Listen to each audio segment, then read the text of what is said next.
And welcome back to another episode of Inside Number 23, my podcast which is all about knitting and sewing and generally living the craftiest life possible. My name is Katie and you can find me pretty much everywhere on social media as Miss Lavelli, although I'm most active on Instagram, and I'm coming to you as always from Hertfordshire, which is just north of London in the UK, where I live with my husband Emrys and our lovely pug puppy Rolly. We do have a Ravelry group for the podcast. You can find it just by searching Inside Number 23 on Ravelry, and that's where you can get involved in KALs and giveaways and all of that fun stuff. If you want to get in touch with me regarding anything for the podcast, then please do drop me an email. My email is katie@insidenumber23.com. I would like to say I have been receiving quite a number of requests for messages, personal messages on other forms of social media, be it Instagram or Ravelry or whatever, and I just wanted to kind of give a gentle reminder that when it comes to the podcast, I do only reply to requests that come via email, so please do drop me an email and I'll get back to you as soon as I can. We have quite a bit to get through this week, and as always, it has been a rather hectic week inside number 23 this week. I have a lot of stuff going on at work. We're going to be involved in some shows and festivals coming up this month. It's my birthday coming, it's Emrys's birthday coming. It's a very, very busy time of year, but I'm absolutely loving that slightly biting sense that autumn is on its way in early mornings, and it's just, oh, it's just glorious. I do have quite a lot of winners to announce first thing this week, so I think I'm going to get that out of the way so that we can get on with everything else. So I have 4 different winners to draw. I'm just going to look at my notes so that I don't forget anything. First and foremost, for last month's Harry Potter KAL finished object thread, and for those of you who don't know, I am currently running a year-long knit-along which is Harry Potter themed. More details of that can be found at the Ravelry group, and I also have a video kind of talking about it which I will put in the links down below. I do put my show notes in the down bar just below in case you are interested, but I'm drawing winners at the end of each month, so that was for August. Coming up to the end of this knit along now, guys, so bear in mind that there will be an extra special couple of prizes up for grabs at the end of the year. But for August, the prize is this beautiful project bag from Darn Yarn MN. It has this lovely window in the back of it so you can see your projects, and along with that a nice set of stitch markers and a progress keeper from Bijou Garden Gifts. And the winner of that was post number 83, who is Mel, also I think on Ravelry known as Melpy, and for your Sizzle Pop shawl. So congratulations, Mel. If you can get in touch with me, drop me an email and I will get these posted out to you as soon as possible. So huge congratulations, and again thank you to everybody who got involved last month with the Harry Potter knit along. Excitingly, I was able to give away 2 pairs of tickets to the Sewing Bee Live, where I will be vending with my new employer, Tilly and the Buttons. I'm very, very excited. It will be lovely to meet whoever gets the tickets. But I did draw 2 winners, and those winners are Zoe, who is Zoe Sink on Ravelry, and Helen, who is Giddy Helen on Ravelry. So Zoe and Helen, woohoo, congratulations. Hopefully I will see you at the Sewing Bee Live. Again, please, please, please drop me an email with your information and I will get those tickets posted out to you as soon as possible, because I want to make sure that they get to you before the show happens. So do get in touch as soon as you can. I have 2 more winners to announce, and both of these are for patterns. First of all, lovely, lovely Jacqueline of the Brooklyn Knit Folk podcast gave us a copy of her Clark Socks pattern, and the winner for that giveaway was number 239, who is Lucy Bowen. So congratulations. I will pass your details on to Jacqueline, and you should be receiving that pattern in your Ravelry inbox very, very soon. And we also had a very generous giveaway from Ellie of Skein Deer Knits podcast. She is incredible and gifted us a copy of her new Mittens Club, which has now started. So I'm very happy to be able to gift this to someone. The winner of that was post number 84, who is Jessie91. So congratulations again, and I will pass your details on to Ellie, and you should be receiving your subscription to the Mittens Club very, very soon. Oh my goodness, that was a lot of giveaways to go through, but it's always fantastic to be able to share lovely things with you guys. So again, thank you for getting involved in the knit-alongs, in the giveaways. I appreciate it so much. And thank you, obviously, to everyone who was kind enough to donate prizes to the podcast. I have one more thing to talk about before we get on to the really good stuff in terms of the podcast this week. And that is my new video series, which is happening throughout September. I didn't mention this on last week's episode because I wasn't 100% sure as to whether or not I'd be able to get my act together and actually get this done, but as it so happens, I have. So I am doing a series called 30 Before 30, and it's running throughout September in the run-up to my birthday, which is the 30th of September, when I will be 30. And apparently, because it's the 30th and I'm turning 30, that's my golden birthday, which I didn't know, but still, hurrah. And I just wanted to make some videos about things that I don't necessarily share on the podcast, and just have a bit of fun, because much as I love the podcast and everything that I do here, sometimes I get a little bit of an itch to do something a little bit different, because the format from week to week does tend to stay very much the same. And so it's been a real buzz to kind of talk about some different things, share some different things, and we've had some real fun with the videos so far. Emrys has been in the video. I talked about my recent article in Let's Knit magazine. I talked about some more personal bits and pieces. There will be a couple of other guest appearances from some people near and dear to my heart pretty soon, so that's all good. It's just been really fun, and thank you all so much for your support of that. I really appreciate when you jump on board when I do something different and new, and fingers crossed I will be able to keep it going until the end of the month. It is a little bit challenging, I must say, particularly because, as I said, I'm busy enough as it is at the moment, and yet I'm also creating a huge amount of additional content every day off that I have. To put it into perspective, this podcast is actually the 4th video that I have filmed today. Yeah, so in order to keep my sanity, I'm doing extra videos on my days off, and getting them ready on my days off, so that work days are not going to be having the additional pressure of recording as well, if I can. So yeah, it's all very, very exciting. But as always, thank you for your support, and I really hope that you enjoy that additional content. Okie dokie, let's move on to our first segment, shall we? Which is, of course, what am I wearing? And it's an oldie but a goodie for 2 different items that I'm wearing this week. The cardigan that I am wearing is my Sophie cardigan. This is actually a project that I finished for my birthday last year. So it's really, really lovely to be wearing it as it kind of gets closer to my birthday this year. This cardigan is just gorgeous. It's a pattern by Jennifer Wood. It has cable patterns down the front, it has cable patterns down the sleeves, and a large cable pattern down the back. It's beautiful. This is John Arbon yarn. It's their Viola yarn in the Aquarius colourway, and I just love it. It's got a lot of wear over the past year.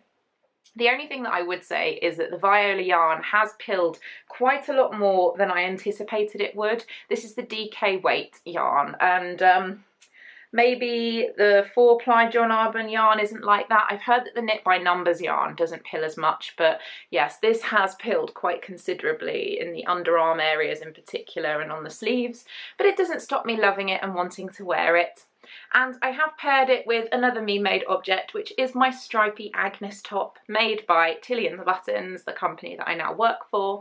And I just love this pattern. It's a nice, simple, basic pattern, and it's a very, very good introduction to sewing with knit fabric, if that's something that you wanted to turn your hand to. So I very much recommend it. Always have recommended Tilly and the Buttons patterns even before I started working for them, so believe me, I am not that biased. Okay then, moving on to what's on my needles. And I kind of made some promises to you, well not promises, but hopes and dreams last week in terms of what I would have finished by this week. And although I have made serious progress, unfortunately I still don't have any finished objects. It's getting a bit crazy because all I want to do is get a lot of my languishing whips off the needles, and yet I still haven't managed to finish any of them, which is very frustrating, but I am putting the hours in, I'm getting a lot of work done, and I am happy with how they're progressing. I just wish that I had more hours in the day to be able to get more of these projects finished so that I could start more, and thus the cycle continues.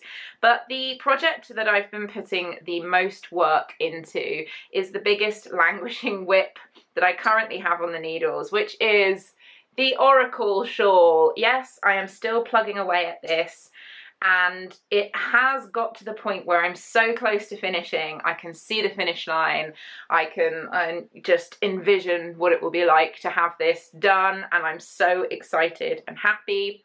For those of you who don't know, the Oracle Shawl is a pattern by my dear friend Kristin of the Yarngasm Podcast and Voolenvine yarns, and this is her beautiful pie shawl pattern.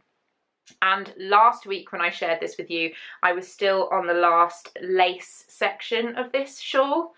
Now I've started binding off. Yes, so I have started doing the I-cord bind off, and I'm very, very excited with how it's turning out. It looks a bit like a jellyfish still because it hasn't been blocked, obviously, because I'm still working on it, but it's going to be glorious. You can just tell. Look at how amazing it's going to be. Oh, when it's blocked, I'm desperate to get this finished. I'm hoping, keeping everything crossed, that I might be able to get this I-cord bind off finished this evening, because let me just show you, this is how much I have left on the needles. So from here to here, which in contrast to the rest of the shawl, I have definitely done the majority of it. I was working on this earlier today when I was watching the newest episode of the Legacy Knits podcast with Sue and Chelsea. Hi Sue and Chelsea if you're watching. And that did kind of make me spurred on to get this finished. It was very, very inspirational. They're lovely, lovely ladies, but I'm still it doesn't feel like I'm close to finishing. I know this looks like it wouldn't take very long, but for those of you who've done an I-cord bind off, you will be able to empathise and understand that it takes a very, very long time. But yes, I am so close to being done now that it's kind of ridiculous. And in a way, I will miss working on this because it has been a really, really gorgeous project to do. The yarn that I'm using is Voolenvine yarns. It is her singles base, her Nouveau base, and that's 100% merino singles. This is the fairy hair colour. The black colourway is Grim, and then the speckled pale colourway is Enjoy the Silence. And I want this so badly. I want to wear it. I think it's wonderful. It's so Halloweeny. Look at it. I need it to be finished. I really, really do. But yes, I've been plugging away at that, and everything crossed. If I don't have this finished by next week, you can officially tell me off, because I will be very peeved, put it that way, if it's not finished. But yes, that is what the majority of my energy, my knitting energy, has gone on this week. However, there has also been one other project that I have been putting some time into. I'm still a bit of a monogamous, as I like to say, but one thing that Emrys and I did over the past week, because we had some time off together, is we decided that we wanted to go to the cinema, because it's been a while since we've actually been to the pictures together, and there's quite a lot of good films coming out over the next couple of months, so I envision that we will want to do that quite a bit more. But I decided that I wanted to take some knitting with me. And one thing that you should know about me is that I have an absolutely terrible track record when it comes to knitting in the cinema. I've tried it on multiple occasions in the past to get my knitting out and put a couple of rows on a pair of socks or a hat or something like that, and always within 5 minutes of the lights going down I have dropped a stitch, and I get nervous and I can't see anything, because our cinema in general does tend to get very, very dark when the lights go out. And so I just can't do it. So I haven't been brave enough to really give it a go for quite a long time. But I felt, you know, particularly courageous on this particular day. We actually went to see the Limehouse Golem, which I would very much recommend, but I will talk about that more with Emrys when we do another movie roundup, hopefully sometime soon. But I pulled out a slightly older languishing whip that I've had on the needles for a while now, and that is this. This is my Sockhead Hat, and this yarn is Woolen Homestead yarn, and it is in the Nymphadora Tonks colourway. It is glorious. I absolutely love this and the specklediness of it. It's multicoloured and amazing and gorgeous. So I took this with me. Through some magical unknown reason, I was not just able to knit on this, I flew through this. This has been on my needles for a while, and the reason was I got really, really stuck doing the rib on this. So the pattern for the Sockhead Hat specifies that you need to do 4 inches of rib before you start just knitting stockinette. And for some reason, I was stuck at around about the 2-inch mark, and I just could not get beyond it. I was struggled and struggled, but it didn't seem to be growing, and it was getting very frustrating. But as you can see, I'm quite a bit beyond that now. And that is because when I was in the cinema, I think I probably started around about here, and I knitted all the way up to where my little progress keeper is. My little Jiggles and Beans progress keeper. I put my peas in the pod progress keeper on this project, and I love it. It's the sweetest thing, and I think it looks really pretty on the colours of this hat. But yeah, I flew through this at the cinema. I genuinely have not knit that much in a very long time, because even if I was knitting kind of in front of the TV, I would have probably been going at a much more leisurely pace, I think. And I was utterly flabbergasted when I came out of the cinema and seen how much that I had done. Not only had I been able to put a real dent into this, but I had knitted rib stitches in the pitch black dark, been able to gauge how long I'd been knitting the rib for, and then switch from the rib stitches to stockinette and not drop a stitch. I think I must have thoroughly gotten over my kind of mental block when it comes to knitting in the cinema, because that I feel is pretty much a miracle.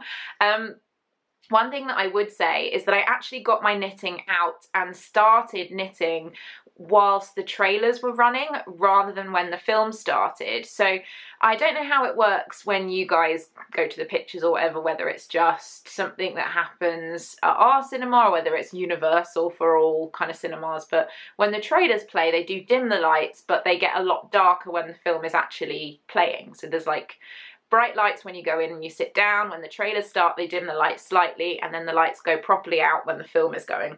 I probably sound very naive, and everybody knows that's what happens in the cinema. But basically, I started knitting when the lights just got a little bit dimmer, so my eyes could kind of get used to working in that, and I was watching the trailers and I wasn't really looking at my knitting at all. And then when the lights went fully down, I did take a moment just to slow down, because I had been kind of ploughing away at my knitting when the lights were just dimmed, and I was going very much by touch. I was making sure that I was feeling every stitch that was on the needles. I was going at a very slow, leisurely pace in the dark, and it worked. And I'm so happy, because it just gives me yet another reason to go to the cinema more, because it means I can take knitting projects and work on them and get a huge amount of stockinette stitch done but still enjoy myself. And yeah, it was wonderful. It was a bit of a revelation. Loved the film, very happy with my knitting project, love this yarn. It's just, oh, it makes me so happy. And when this is finished, I will definitely be putting some kind of giant pom-pom on it. I love it. It's going to be ready in time for when it gets colder. It's going to be a perfect dog walking hat, and I absolutely adore it. Hurrah! I have one more yarny thing to talk about before we move on to sewing this week, and that is, I wanted to put it here because it's not really a stash enhancement, because I haven't yet enhanced my stash. I will be, hopefully tomorrow if the post is on time and comes when I anticipate it to. But I actually wanted to talk about the process that I went through this week in terms of customer service with a particular company, and that company was Laxton's Limited. Now, I first of all became aware of Laxton's Limited as a company at Edinburgh Yarn Festival earlier this year, because I made a purchase from them. You may or may not remember this. Oh, it's so gorgeous. I love it so much. So this yarn is an undyed yarn that I purchased from the Laxton Limited stall, whatever, at Edinburgh Yarn Festival. And the way that they sell yarn is undyed. So they sell quite large quantities to people who may want to kind of dye that yarn and then sell it on. So a lot of hand dyers or home dyers and indie dyers, that type of thing. And I decided that I wanted to buy basically a sweater's quantity of their DK yarn, which is this yarn here. It is a blend of Masham and BFL. It's gorgeously sheepy. Oh my lord, oh, it's so good. It's just divine. And although I kind of toyed with the idea of doing a little bit of dyeing myself, I was just really, really enamoured with this natural colour. I think that it's a really lovely neutral colour, and I was very, very keen on making a cabled cardigan out of this. Now, originally I was flirting with the idea of making the Glenfiddich sweater, but then I realised that I didn't actually have enough yardage with the yarn that I had bought, because I bought one pack of this yarn, which was basically 5 skeins of 100 grams of DK weight, which is not enough yardage for the Glenfiddich sweater. So I am keeping my options open in terms of what to use this yarn for, but I thought I really, really love this yarn, and it seems a waste to not make something really impressive with it, because like I said, I love it. I love the feel of it. The smell of it is incredible. So I thought, why not order some more? So I went onto the Laxton's Limited website. I found what I thought was the correct yarn, thought being the operative word in this instance, and I ordered it. It's only when the confirmation email came through that I realised that I have ordered roving instead of the DK weight yarn blend that I had ordered before. And I was a bit irritated, shall we say, with myself. It was not the fault of Laxton's at all. It was me getting overexcited and kind of clicking to buy something that looked very similar, but then when I saw the description, I had seen DK, but it was DK weight roving as opposed to the DK weight Mash and BFL blend that I had been after. So I decided to drop them an email and just say, is it possible to change my order? If not, can I cancel it? And that was at the weekend. First thing on Monday, I got a reply saying that the sales team was out of the office, but they would get back to me the next day, which I thought was very considerate, because they didn't need to let me know that someone would get back to me the next day. I'm very used to, in customer service instances, not having a reply for several days.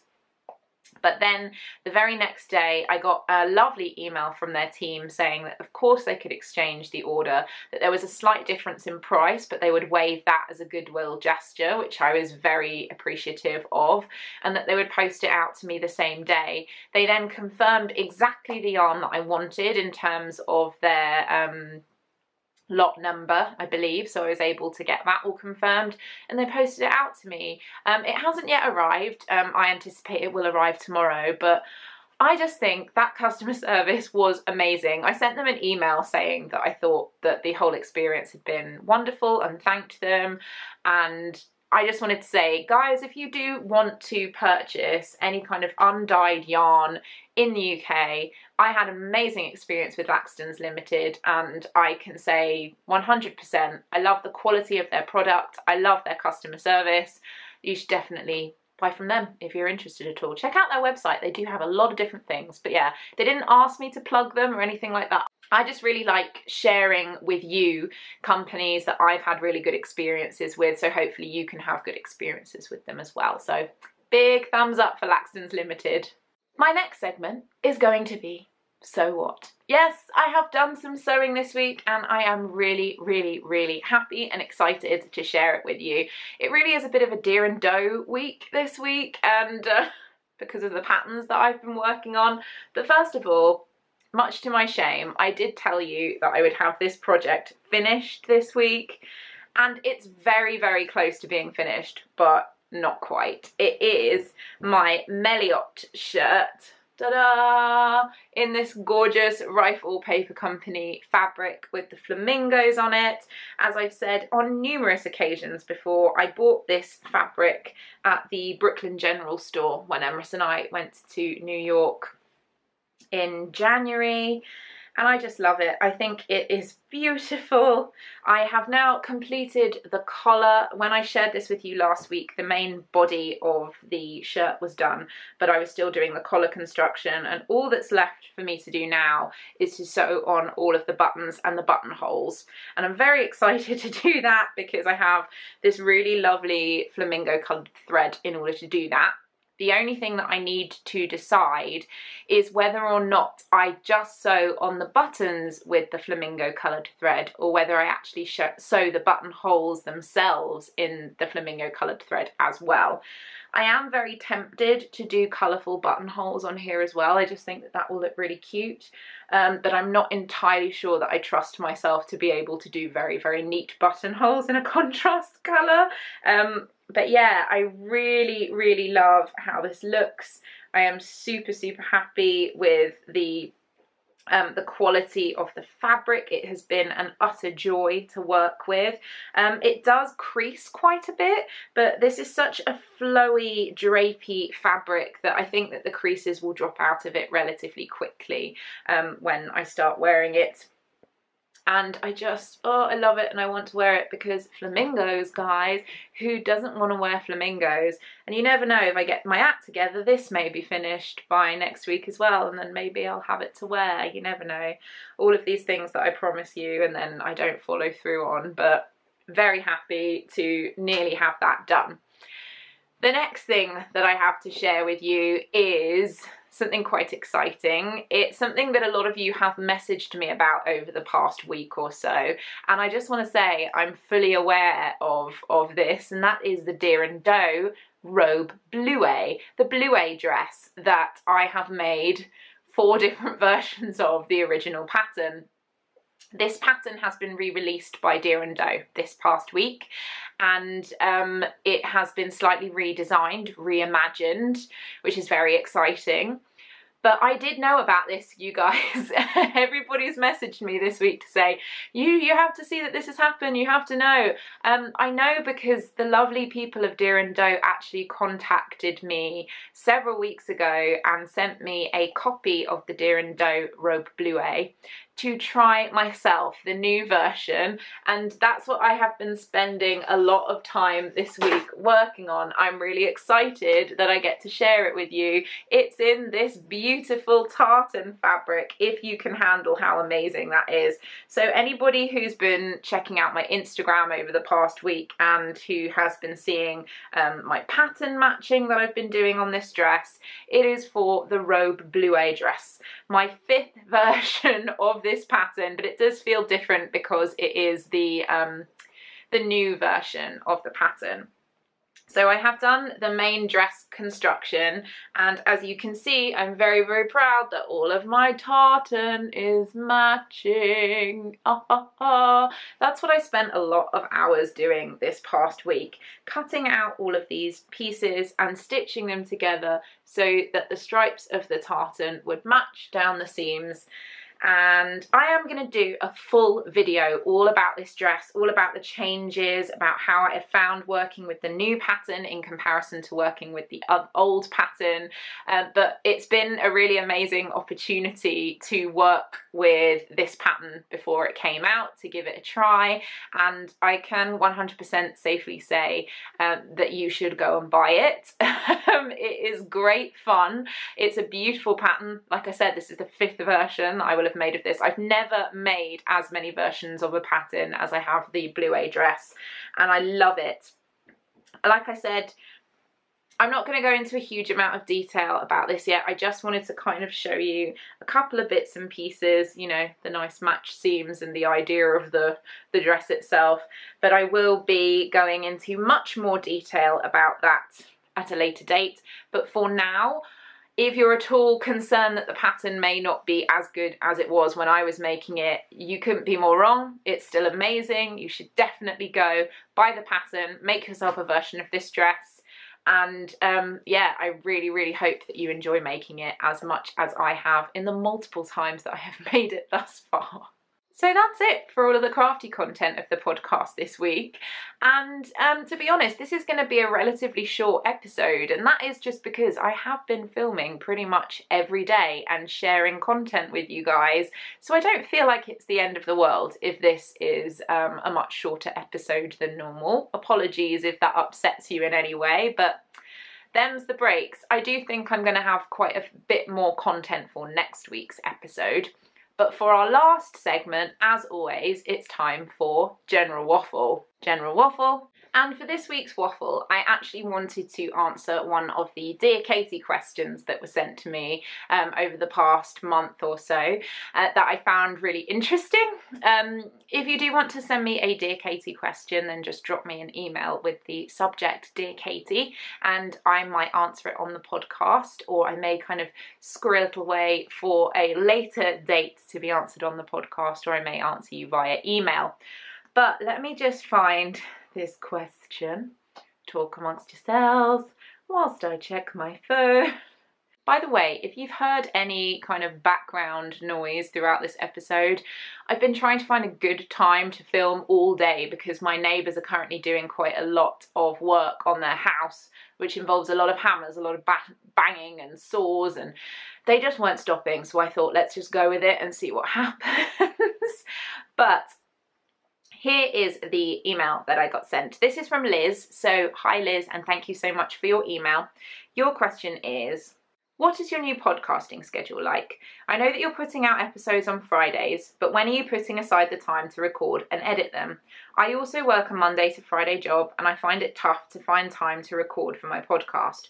On the weekends, my family are around, and it's probably silly, but I'm totally uncomfortable recording with them in the house. Lately, I've been taking some vacation days randomly, so it's worked out well to record on those days, but that isn't very sustainable for a regular podcasting schedule. And then you go on to say some lovely things. So thank you very, very much, Liz.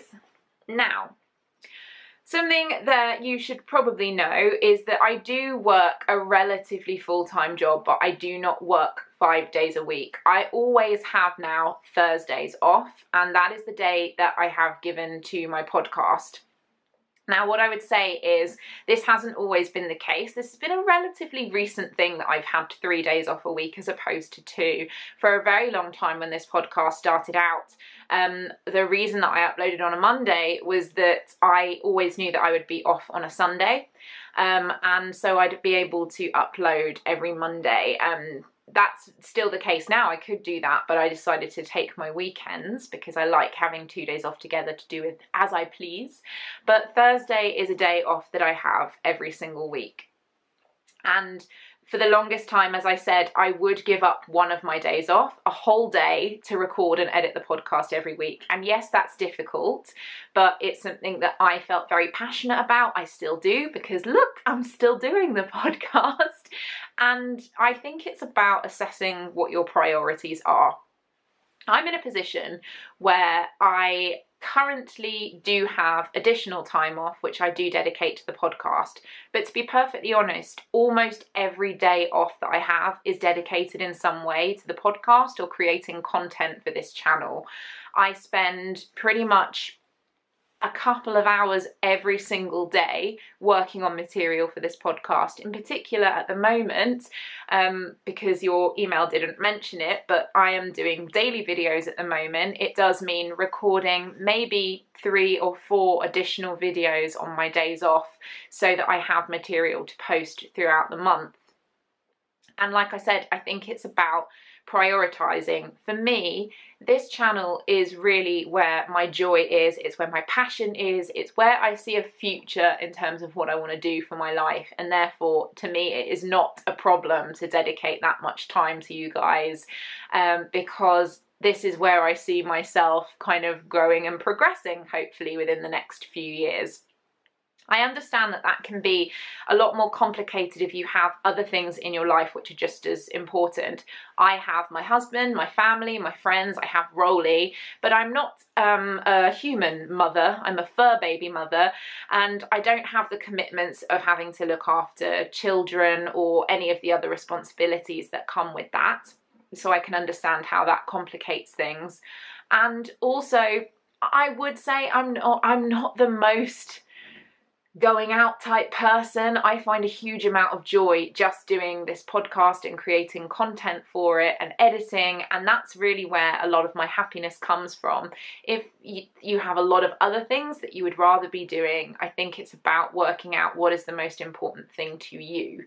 Because I'm sure that you know, creating a podcast takes hours and hours and hours and hours out of your week. And the majority of us do this for either very, very little money from maybe YouTube advertising or the occasional sponsorship, or you do it entirely for free. Because even if I do get a little bit of money from YouTube through the ads that I have decided to put on my podcast, the majority of my videos are monetized. That doesn't come out of the viewers' pockets, that comes from the advertisers. So I still do think of this podcast as being free because nobody is having to pay for this content. So if it gets to the point where you're doing more than you think you're getting back, and although it's not all about making money, let's be honest, it's a kind of nice affirmation to feel like you're getting at least something back. If you ever feel like that it's very uneven and you're giving more than you're getting, then it might be an idea to perhaps adjust your schedule or change things around, or perhaps not go weekly, go bi-weekly, every 2 weeks, go monthly, do whatever works for you. You don't even have to stick to a regular schedule. You can just upload whenever you feel like it. As long as your viewers are aware that that's the way that you work, I think that a lot of the time it's nice to give people clarity as to when they can expect a video from you. But when it comes down to it, if you are being creative and this is a creative outlet for yourself that you are doing for no money, then do whatever makes you happy. I do give up an awful lot of time for the podcast and to create content, more than I think is probably apparent from people who just view this on a weekly basis. But I do it because I love it. I do it because it's my true passion, and as long as it remains that way, I'm happy to continue putting as much love and energy as I currently do. And that's the only thing that I can suggest, is find the balance that works for you, that makes you happy, that makes you feel creatively satisfied, and just go with that. Okay, you guys, that's everything for this week. Like I said, there is going to be a video every day this month on the channel, so if you're a little bit bummed that this was a shorter episode than usual, I hope you're not too disappointed. Please like the video if you've enjoyed it and hit subscribe to be kept up to date when there will be new videos, but there's going to be a lot over the next month, so you might want to subscribe just so that you know when they're up there. But from me to you, I hope you all have an incredible week. I'll see you next week for the podcast, but I'll see you tomorrow most likely for another video because I'm here way too much over the next month. But I hope you all have a wonderful time. I'm sending you loads of love, happy sewing, happy knitting, and we'll speak soon. Bye!